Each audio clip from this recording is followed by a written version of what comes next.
બાયુને એમ લાગે છે કે આદમી ફ્રી છે. શું કામ લાગે?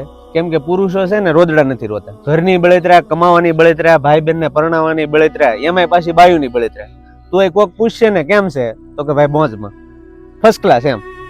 એટલી બધી બળતરા હોવા છતાંય તે પુરુષો તો બધા પુરુષો મોજમાં જ છે. હે, તમે કોઈ દી પુરુષને સમાજના મોઢે રોતા જોયો? નો રોવે. ઈ મનમાં રોતો હોય. ઈ મનમાં રોવે ને એટલે એનો પરિવાર છે ને બહાર દાંત કાઢતો હોય. ક્યારેક ભૂલથી આદમીથી રોવાઈ જાય ને તોય તે સમાજ શું કહે? હું બાયલા જેમ રો છો. એલા ભાઈ, એને શાંતિથી તમે રોવાય નહીં જો હવે. હે, કેમ રોવે કેમ નહીં એમ મને કયો? હે, ક્યાં ગ્રંથમાં લખી દીધું, ક્યાં ચોપડામાં લખી દીધું કે પુરુષો રોતા નથી? હે, એને રોવાનો હક નથી ભાઈ? તો પછી તમને ખબર છે સૌથી વધુ સ્ત્રીઓ કરતા પુરુષો છે ને ભારતમાં આપઘાત કરે છે. શું કામ કરે છે?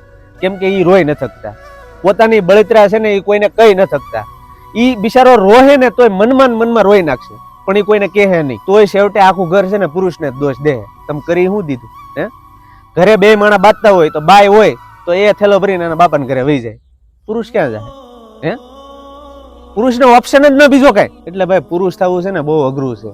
આ તો આપણે કોઈ સ્ત્રીની ટીકા નથી કરતા, પણ ઈ સ્ત્રી છે ને બે હાંવડા પાડે ને એટલે બધાને દેખાય.